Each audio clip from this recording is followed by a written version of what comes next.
भारताचे wine capital म्हणून ओळखले जाणारे शहर तुम्हाला माहिती आहे का? आपल्या महाराष्ट्रातच आहे हे शहर. कुठे आणि इथेच का, पहा या व्हिडिओमधून. नमस्कार, मी भाग्यश्री. माय महानगर मानिनीच्या मानिनी एक्सप्लोर मध्ये तुम्हा सगळ्यांचं स्वागत आहे. भारतातील वाईन कॅपिटल म्हणून ओळखले जाणारे शहर नाशिक आहे. विशेषतः गेल्या 1.5 दशकात भारताचं वाईन कॅपिटल म्हणून याकडे पाहिलं जात आहे. नाशिक मुंबईच्या उत्तर पूर्वेला सुमारे 100 किलोमीटरवर आहे. या शहराचा इतिहास सुद्धा खूप समृद्ध आहे.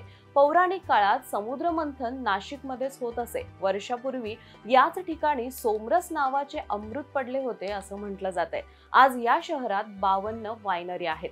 यासह नाशिकला भारताची वाईन कॅपिटल असं म्हटलं जातं. पण का, चला पाहूया. भारतात उत्पादित होणाऱ्या वाईनचा मोठा भाग नाशिकमध्ये आहे. म्हणजेच एकूण 52 वायनरीज आहेत. त्या चालवण्यासाठी 8000 एकर जमिनीवर द्राक्षांची लागवड केली जाते. इथलं अनुकूल वातावरणच द्राक्षाचं सुपीक पीक काढायला मदत करतं.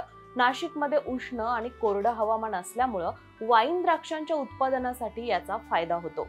वाईन द्राक्षांच्या लागवडीसाठी तिथली माती ही बरीच सुपीक आहे. त्यामुळेच नाशिकमध्ये मोठ्या प्रमाणावर द्राक्षांची लागवड केली जाते आणि तिथे असलेल्या वायनरींनाही वाईन बनवण्यासाठी द्राक्ष मिळतात.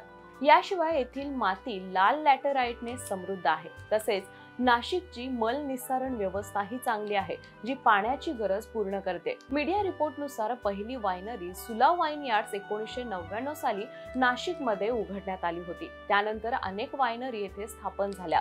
तुम्ही जर नाशिक शहराला भेट दिली असेल तर नक्की तुमचा अनुभवही शेअर करायला विसरू नका. हा व्हिडिओ कसा वाटला नक्की कळवा. अशाच प्रकारचे नवनवीन व्हिडिओज पाहण्यासाठी माय महानगर मानिनीला सबस्क्राईब करायला विसरू नका.